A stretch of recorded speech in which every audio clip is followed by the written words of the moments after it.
And now, As the Dice Roll, brought to you today by Zippy Zap Paddles. When your engineer is going into cardiac arrest, nothing brings him back like Zippy Zap.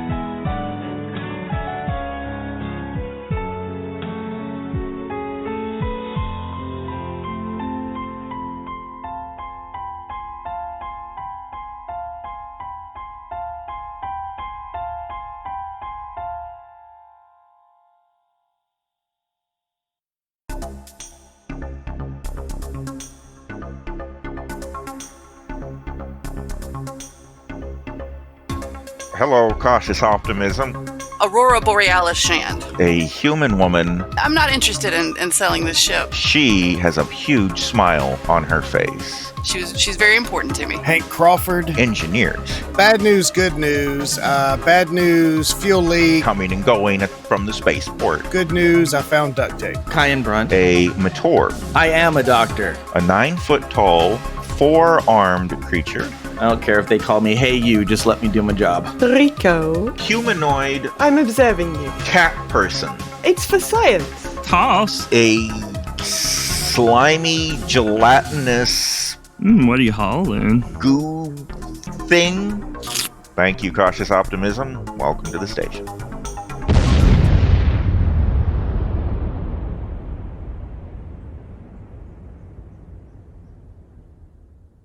Hello, welcome to the Cautious Optimism, about a bunch of people playing GURPS together. This is our first episode. We're going to have a lot of fun, and I hope that you, listeners at home, have a lot of fun as well. So my name is Todd. I am the co-host of a podcast called Nerdberg Review, where we talk about video games. I'm going to be the GM, and I selected the GURPS system because it is very flexible. And you can do a lot of different things with it. You can play in any setting, including outer space, which is where today's adventure is going to take place. And I am useless without a party of players to play with. And I have 3 great people here to play with us. First, let's start with Joe. You want to introduce yourself, Joe? Yeah, definitely. My name is Joe Hogan. I am one of the co-hosts of the Geektitude podcast, and I have made many, many characters with GURPS over the years, but never actually played a game with them. So I'm really excited to figure out how to actually use the characters that we have created. I'm excited to see what you do with your character, too. We also have Bama Shocks. You want to say hi? Hi, I am Bama. I am the reigning dungeon master of a little-known D&D production company I like to call King of the Hill. And that's Heel, H-E-A-L. Yes, it's over on Twitch. Everybody should watch. It is a lot of fun. And if you go there, you can see what Bama looks like because he has a face cam on there. Our last character for today, although we might have a 4th player in weeks to come, is Kelly. You want to say hi? Hello, my name is Kelly Hightower. I used to be on a podcast called Mating Habits of the Modern Geek that may or may not come back at some point. And I've been playing pen and paper RPGs since 1996. And this is my first time playing GURPS, so I'm excited. Is Hightower your real life last name? It indeed is. That is a cool name for a character in a fantasy game or novel. That's... Well, also, not on top of the fact that I am 6 foot 1 inches tall in real life. Oh, wow. So, yeah, it was awful when I was young, and then by the time I got to high school, I got used to it, and now it's fantastic. But yeah, no, that is indeed my real last name. It works on a lot of different levels.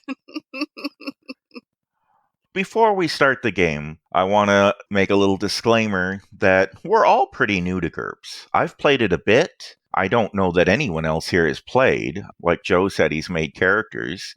So we're all new to it, including me for the most part. And so we're going to make mistakes. That's absolutely going to happen. And if you in the listening audience are more familiar with the game and you see that we're doing something wrong or whatever, please reach out to us, contact us, and very politely explain what we did wrong or how we should be doing a rule. And we're eager and happy to learn. Absolutely. But I also want to say, I've known lots of people who at the comic book store have said, oh man, this gaming system looks really cool, but it seems complicated. And if we tried to play it, we'd make a lot of mistakes. So I'm not going to play it. And my philosophy is if it looks like a fun game, just do it and screw everything up. Who cares? Just just have some fun. And if you like it and you keep playing it for a long time, over time, you'll learn all the details and ins and outs. And that's what I think we're going to be doing. Hopefully this is a successful podcast. And if you fast forward to episode 100, we'll probably be less awful at the game. or so you would think. Yes, fingers crossed. Well, that's the dream. Also, just that we have so much fun that we reach episode 100. That would be great, too. So, as I mentioned earlier, this is a game that takes place in outer space. In the future, the year is about 2100 by the old Earth calendar, which, for some reason, people still use pretty considerably, even though Earth is no longer inhabited. Ooh, what happened to Earth? Oh, mystery. But we begin on a distant planet called Falconrock. And as the camera pulls down from space and through the atmosphere onto the planet, you see a lush green planet covered with trees and vegetation, bunch of green trees, but also a lot of the leaves have bluish hues in them. Very pretty. In the sky, there's twin suns, one large, one much smaller. And we descend upon a fairly sci-fi looking town filled with spaceships coming and going, and there's a little vacuum tube that a little dude is zipping around in, and we settle on a huge spaceport. Has all kinds of cool floating hover pads with spaceships landed on them, and there's the sound of rocket engines in the distance. And we see all these really cool sci-fi looking ships that are very sleek and fancy looking. And there's one, just clunker piece of garbage spaceship in the background. That's probably just decoration. But the camera is zooming in on that garbage ship. And you might think, what about all these other cool ships? But nope. The camera focuses right on the junky looking ship. Kind of looks like a brick, except it's grayish. It's got a lot of pipes and things on the outside of it that don't all look like they're hooked up anymore. Some might be dangling off. There's a bit of smoke coming out of one seam that doesn't seem quite right. And staring at the ship is a human woman, and despite its ugliness, she has a huge smile on her face. Kels, do you want to kind of tell the audience what your character looks like?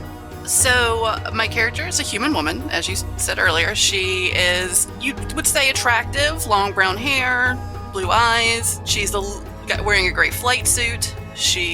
Looks like she is not in formal or business sort of mode. You could tell she has moved some boxes in her day, is used to manual labor, but she's looking at the ship pretty happily and adoringly. And yeah, that's it. She's excited.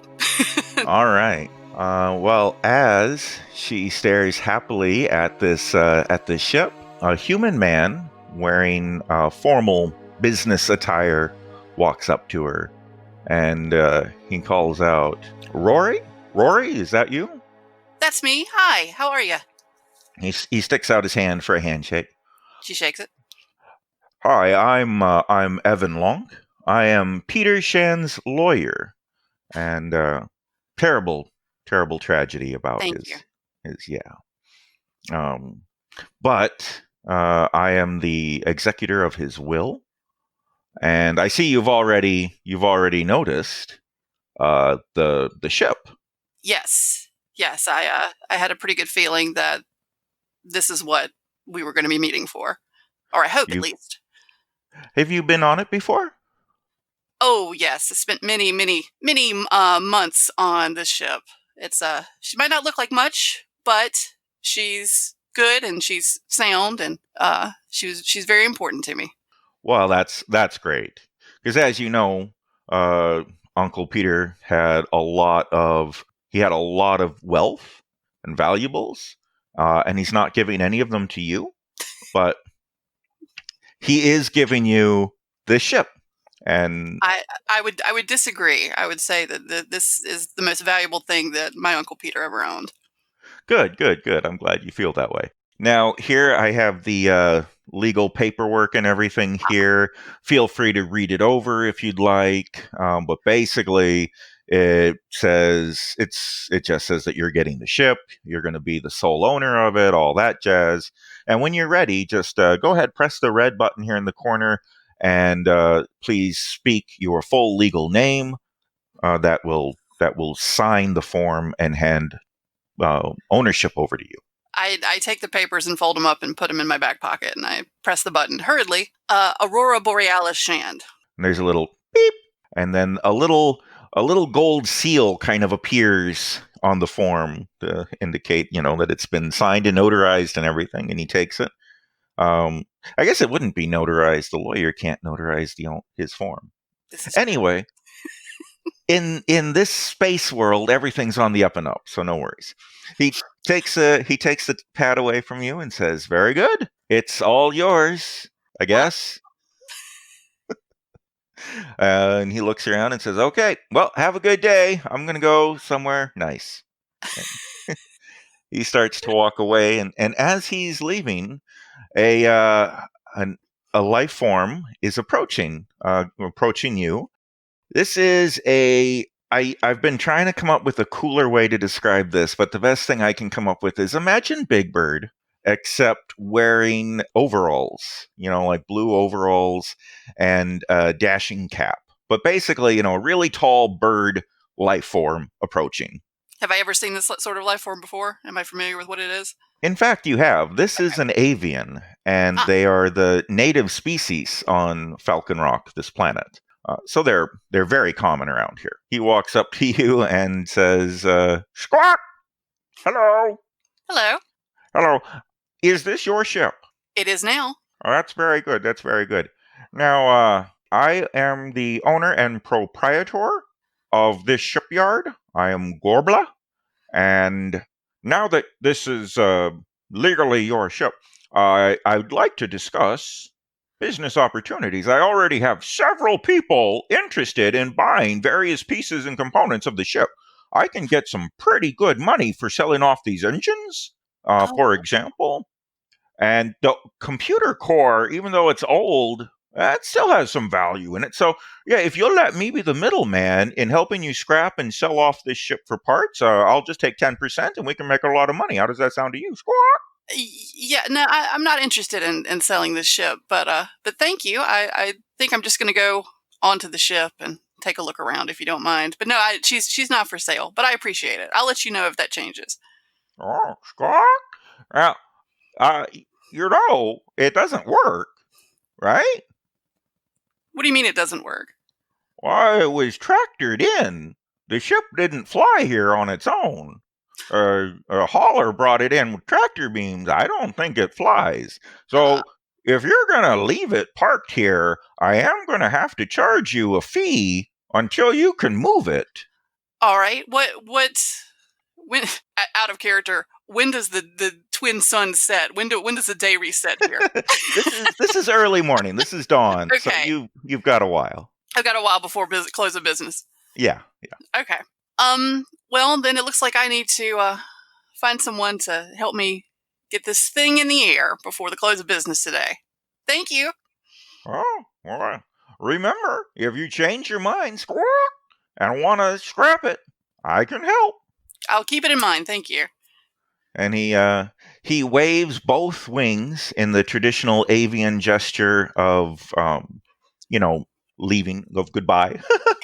And he turns and walks off for a bit, and then he jumps in the air and he flaps his wings and he kind of soars a little bit and then lands again and walks some more.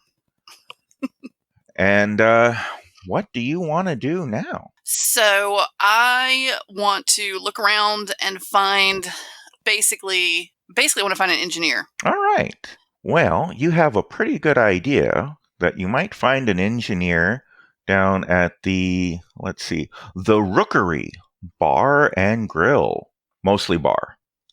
So you wander on down to the Rookery, It's kind of a seedy establishment, but as you walk in, it's very busy. Even though it's kind of midday, mostly it looks like people are getting food, not a lot of alcoholic beverages at the moment. And there behind the counter is a Mator, a 9-foot-tall, 4-armed creature, and he seems to be using all 4 arms to cook food, get drinks. All 4 arms are working pretty busily, running the place. And a smaller, like 8.5 foot tall lady Mator walks up to you and says, "Oh, hello. Can I help you? Would you like a seat?" Actually, I was wondering if you could recommend an engineer to help me out with a problem with my ship. Oh, you've heard this is where they hang out, huh? Yeah, Yes. most of our clientele here are engineers, on their way coming and going from the spaceport. So any of the folks around here could do you. Now, I'll warn you though, that guy in the corner who keeps looking at me weird, he really ruffles my feathers. I'd stay away from him. He's a little creepy. But he's been here for a while, and he might need work, so I don't know. If you're desperate enough, maybe. And as we pan over to the corner, Bama Shocks, do you want to describe what your character looks like sitting there at the table? I imagine at this point seated in the bar eating what can only look like a good juicy burger with some fries. Being that we're not on Earth anymore, it may not look like what we traditionally see. Maybe the meat's green or something like that. But he's still eating it, looking at his, I forgot what it was called. The glasses that are a computer. He's scanning through his glasses, looking up facts and over schematics and stuff like that. All right. So, assuming that he's not the only engineer, there's a group of engineers or people, basically humanoids with grease on them that I can tell. Okay, or in the area, I go and stand in the general area and just say out loud, "Anyone here brave enough to try to help me get this gray brick in the air? I got money." A couple folks walk over, including. Did you want to say something, Bama?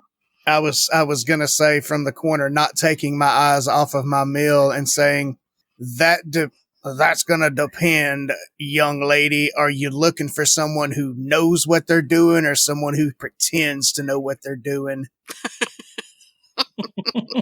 And one of the other guys that walks up to you, he's a young kid. He's a human. He's like 19, and he says, I'm looking for work. I passed my SATs. I could be your engineer. Do your parents know where you are, son? No, I'm skipping town. So I scanned. Is anybody else other than everyone else is that was interested at first is kind of saying what is her ship? Oh, it's that old clunker, and they're like, never mind.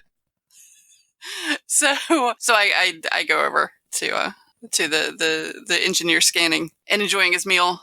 So you think you know enough to be able to get her up in the air?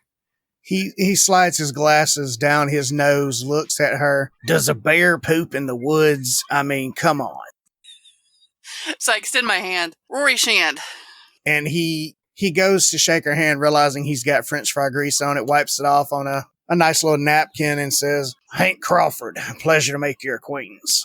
Can you, think you can get her up there before the end of business today? I don't want to have to pay a lot of lot fees. Well, I saw her when they brought her in on the tractor beams. She's in, I'll say rough shape, but I mean, surely we can get her mobile. She may not be space worthy, but we can get her mobile, I'm sure.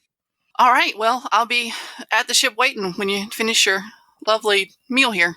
He looks at what's left on the plate, thinking about the challenge in front of him, and he's excited to tackle something of this size. And how is money traded around here?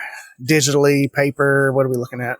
It's mostly done digitally. Everybody has a little card they carry around. And the currency is called a Lopsy, LOPC. Okay. And I imagine this is all tracked through thumbprints or something like that.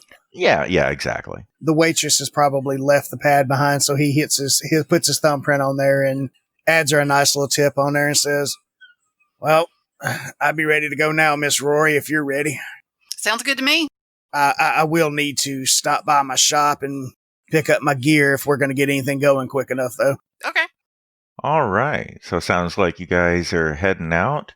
Now, as you stop off at your shop, Bama, do you want to kind of describe what is your shop like? Oh, it's not as much a shop as it is a rented hole in the wall. Like probably, like a 10 by 10 storage unit, probably. With, Okay. Scattered remnants of projects past, different parts of robots and computer equipment, that kind of thing. But near the front door, he's got 2 sets of dollies. One is his welding equipment, and the other is going to be his tools and a backpack.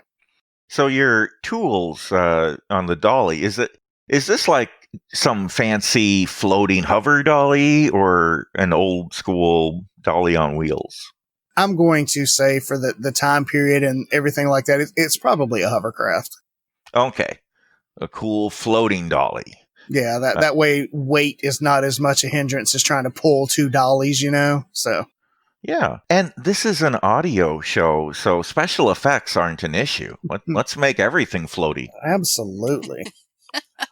All right. So you grab your tools and everything. You make your way to the ship. And as you start using your mechanics and everything to figure out what's wrong and how to fix it and all that jibber jabber, let's make the first roll of the game. Let's do that. So in GURPS, players have, just for the audience, in GURPS, players have a skill level, number of points in a skill, and they roll a 3-sided dice, or they roll, 3 6-sided dices, and the idea is you want to get equal to or less than the skill number. So, Okay. Bama, you have a skill for mechanical, right? Yes, I'm a level 3 mechanical. That is. So what is your skill in that? I don't know. Okay, it is 12. You have a skill of 12. Oh. And I see you rolled a 10, which means you succeed. You succeed by 2. So, as you're and 2 is not a lot, but it's a success. So you're walking around the ship, you're doing your thing, you're looking at your fancy little readers and taking out your space wrenches and doing all your fancy things. And you realize 2 things. First of all, the reason the ship can't fly or do anything is because its power converter is failing. And the other thing you realize is that by scanning the power converter, you've set it off. And Kells, from just outside the ship, I suppose, you're looking at the ship and imagining flying through space and all that jazz when there's an explosion inside. And you hear Hank Crawford shout an expletive. So I run onto the ship. All right. You find Hank lying on the floor, unconscious, and blood rushing out of a big wound right in his chest. Oh. And your instinct tells you that if you don't get him some medical attention right away, he's going to bleed out.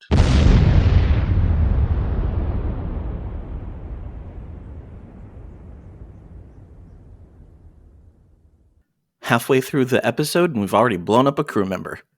Hello, I'm Joe Hogan, the editor of As the Dice Roll, and I wanted to welcome you to our premiere episode. Yay! We've actually been recording since September, so we're a good 6 or 7 sessions into this campaign, but we wanted to make sure we had time to edit the episodes and give you the best quality possible. Because we are several sessions ahead of what we're posting, this mid-episode break will just give us a chance to connect with you each week, let you know what's going on with us, and will hopefully let us hear from you.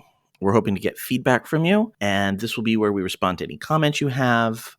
We may have the players or the GMs come on and answer any of your questions. We'll tell you if there's any upcoming special events, stuff like that. So please send us your feedback.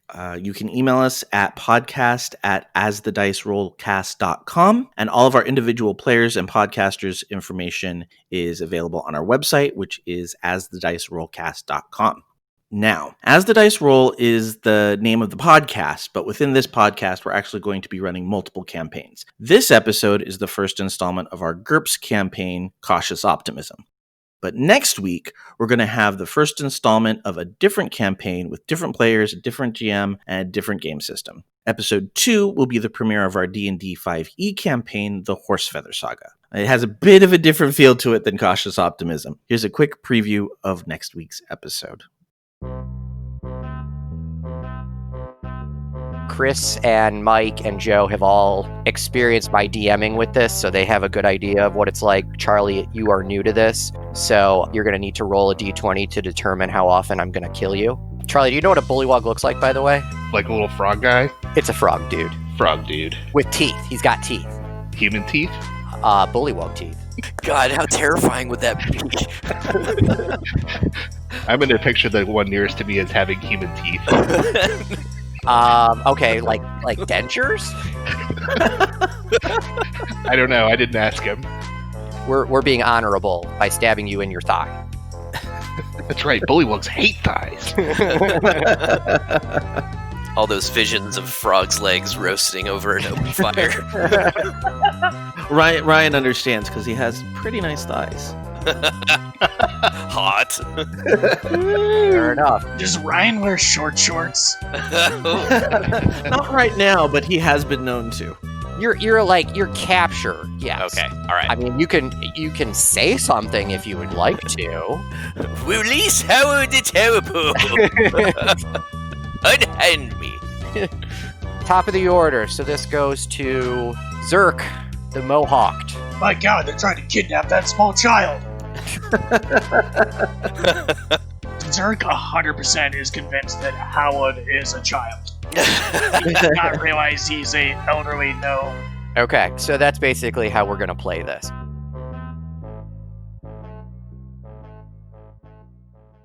So, as you can see, both campaigns are very different, but both are a lot of fun, and we really hope you enjoy them because we've had fun creating them. We're going to go do a quick commercial break, and then we're going to come back to Act 2 of the premiere episode of Cautious Optimism. When toxic culture has you down, when you're just looking to laugh and have fun, kick back and enjoy watching a video game, or just make some new friends, it's time to visit the Geek Media Network, a community of podcasters, streamers, and bloggers. Well, more of a family than a community. All dedicated to geeking out about the things we love. Things like video games, Star Wars, comics, movies, K-pop, Disney Plus, Keanu Reeves, new, or whatever our community decides is the next best thing. That's right. We have a great online community on Slack and Discord where we chat about our weekly geekery with listeners and viewers. And each other. Yep, and each other in real time, and we can't wait for you to join us. So come check us out at geek2geekmedia.com. And escape toxic fandom for something much more... Keanu? Yes, Keanu.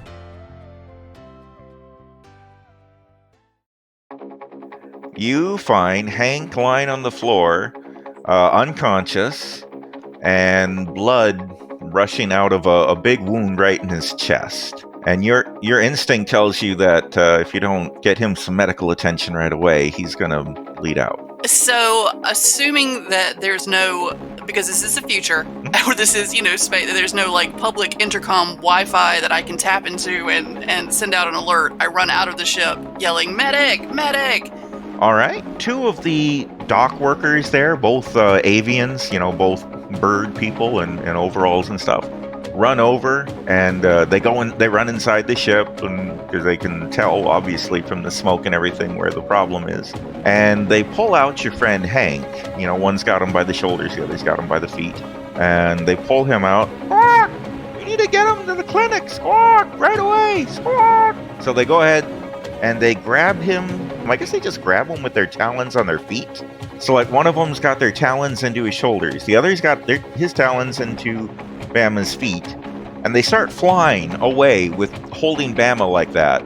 And as you watch, you realize the talons are like cutting into him a little bit, so he's starting to bleed from his shoulders and his feet now. You're not sure that they're helping that much, but they're flying him in the direction you know the clinic is in, so that feels like progress. I mean, too late now. So I follow them. All right. As you get to the clinic, they were a little faster than you know, flying and everything. So as you get to the clinic, you're in time to see Hank is on a gurney, no longer being grasped in talons, and some medical people are around him, and they start wheeling him into the back to perform medical things on him. And as you're standing there, there's another Mator, four-armed big guy, but this one's dressed kind of nice, and he's arguing with what looks like a hospital bureaucrat. The bureaucrat saying something like, "Spot, I know that you have a doctor's degree and all that, but you're a Mator. You gotta use all your brains to work your four arms. There's no brains left to do doctor things. Sorry, you can't work here." And the dejected-looking, possibly angry-looking Matorb is played by Joe. Do you want to describe your character, Joe? Yeah, he is a little smaller than an average Matorb. He's only about 8'10", but like most of his race, he is pretty broad and muscular. Not from really working out or anything, just because that's kind of the build of his race. He's got a very deep, kind of pretty colored teal skin that is about the texture of like a dolphin's. He's wearing what would be considered scrubs. It's kind of a t-shirt with a black cross coming down from the collar, and pants that are made of the similar material. And he's pissed. He's really, really offended. And I mean, like, because that's not just a little slight, that's a huge slight to say that he's got to operate his forearms with his brain. So he's trying to control himself. And yeah, that's where he's at. And the doc office hospital bureaucrat guy says, "Sorry, now please make room for the patients and the real doctors." And he kind of walks away. So can I see, is anyone attending to Hank at this point? Yeah. There are some people looking him over and trying to help him out. Upon well, you know what? Let's make another roll. Second roll of the game. Make a perception roll. Basically, you're going to try to get equal to or less than your PER skill. My perception is a 12. I rolled 9. You perceive pretty clearly that none of the people attending to Hank are actually doctors. It looks like it's really just nursing staff. And you're a little bothered by the fact that he's still bleeding out, and there's probably a time limit on how long he can last. So I storm over to the dejected Matorb and grab him by one of the arms and yank him into the room and say, "Forget that specious jerk. This guy's going to die in here," and sort of drag him into the room. All right. Are you going to allow yourself to be dragged by this stranger? Do you resist at all? Well, when I first feel her grab me, I almost like, I ball up my fists because I'm pissed. But I notice that, she's pulling me back into the clinic. Now that I have backup, I can feel like I can do my job and get these other people out of the way. So I'm like, all right, let's do this. So as you approach the Hank on the gurney, you see he's bleeding out and everything. The people around him, the nurses basically, look up at you and say, "Oh, authorized medical personnel only, please." Can I make an intimidation check? Ooh. You sure can. All right. Now you're using words I recognize. My intimidation is a 14, and I got a 9. Ooh, success by 5. So that's pretty good. So what exactly are you doing to be intimidating? Are you saying something? Are you striking a scary pose? He walks in and just in a very penetrating voice just goes, "Move." And if there's a person nearby, if there's an avian nearby, he kind of just, not hard, he doesn't want to hurt anybody, but he kind of just pushes them out of the way. All right. So, I mean, imagine a bunch of pigeons on the road when a car is coming at them and they all just kind of fly off. These guys basically do that, and they have cleared the space. All right, then I guess I probably should roll for medic. All right. And my medic skill is 13, and I got a 10. Okay, that's a success by 3. So you're able to quickly assess that the bleeding out needs to be stopped, and you quickly bandage him up and everything, and expertly stop all the bleeding. But you realize that he's going into cardiac arrest, and he's going to need one of those electrical zippy zap paddles to prevent him from having a heart attack or whatever. And you don't have any zippy zap paddles on you. Okay. Is there any equipment around here that could be used? Make a perception check. Just barely. Mine's a 12, and I rolled an 11. All right. Well, so it's a success, just barely. So with the adrenaline and everything going on, and your emotional state from, you've been having kind of a bad day, now you're in this hectic situation. You're having a hard time maybe focusing really on searching the room, but you do see that there is off in the corner, there are some zippy zap paddles that are being used by a doctor, not to actually revive a dying patient, but it looks like he's kind of like calibrating them or something. He's doing some kind of work on them, but it is a Birdman doctor, and he's maybe 30 feet away from you. All right, he's gonna shout over, "Doctor, I need those paddles." And the Birdman looks at you and says, "Doctors only." I am a doctor. Make let's see, what would this be? Persuasion? You're not really intimidating him. Is there persuasion? Let me look at my skill list. I know I don't have a persuasion skill. I figure I spend most of my time looking at intimidation because he's just so big. Might as well use it as an advantage. But am I able to see? Am I seeing this interaction? Oh yeah. You're there. You're present. So I don't have persuasion, but I have charisma. Oh, that sounds persuasion-y. So I see this interchange. I go over to the bird doctor with the paddles. Let me get my thing up here to roll. And so I using my charisma, I go, listen, we're kind of on a time crunch here. I've hired this man to fix my ship, and it blew up, and I feel like I'm potentially liable if he, dies. So if I could just, and as I'm saying this, I'm just kind of taking the paddles out of his little hands. If I could just take these, that would be fantastic. Thank you so much for understanding. You really helped us out here a lot. This has been great. I see you rolled an 8. What is your charisma again? I don't know what my charisma is. I didn't get that far. I bought charisma. It's an advantage. So I don't know what number that puts on it. Okay. Because it's not a skill. We went a lot farther without having to look up anything in the rule book. I thought we would. No, don't apologize. It's all part of the game. So I see on your sheet you have 5 for charisma.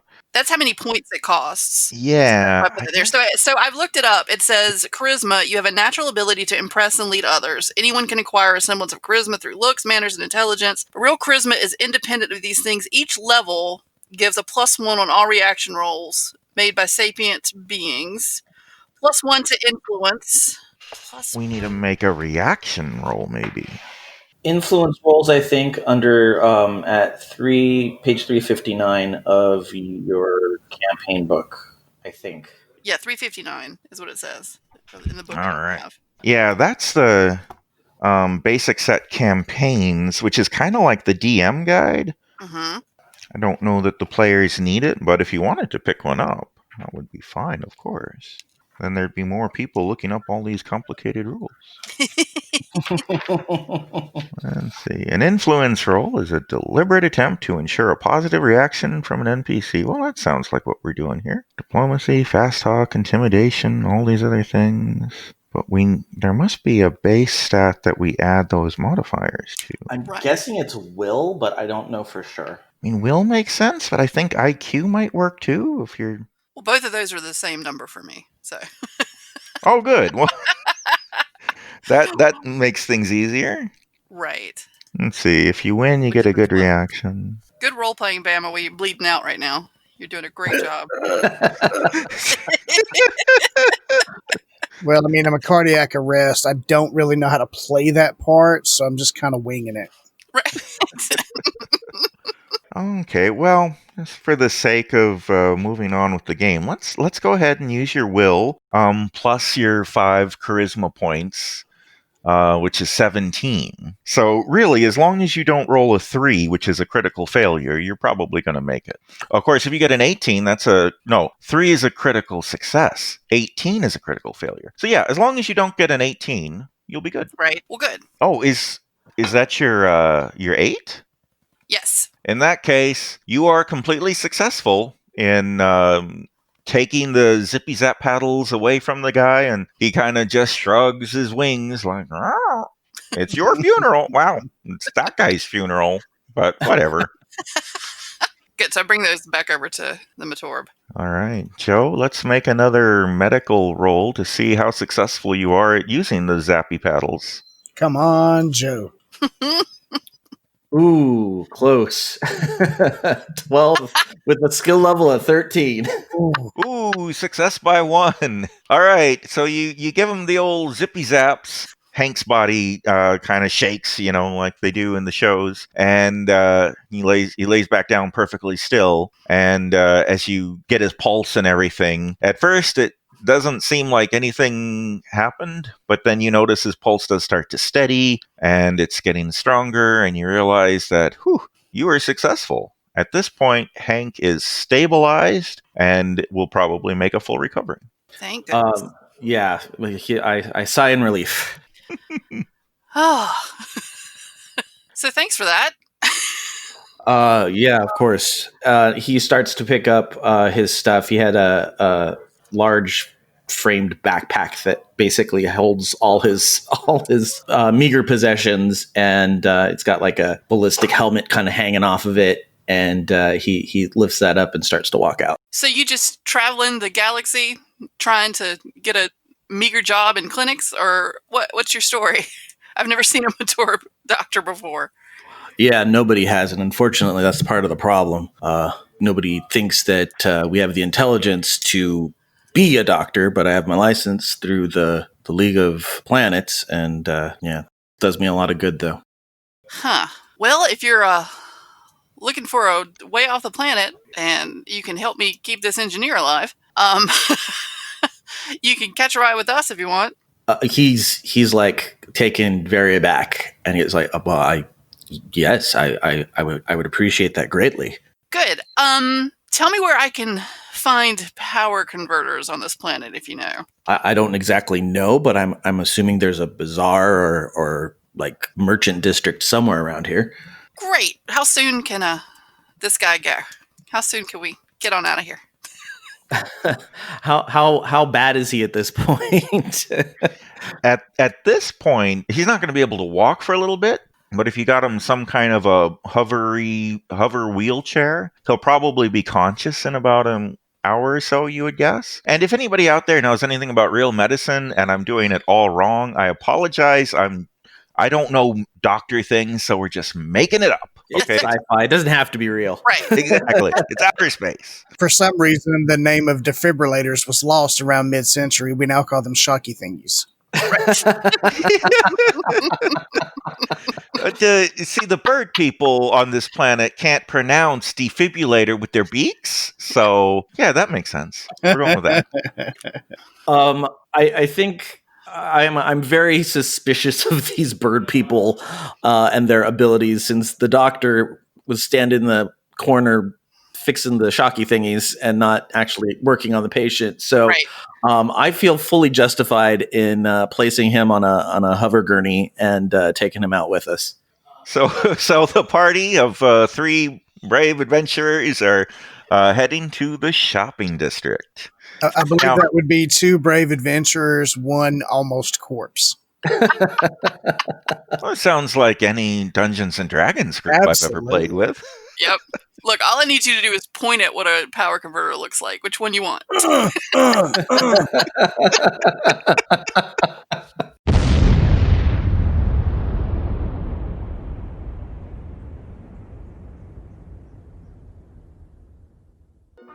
Next time on Cautious Optimism.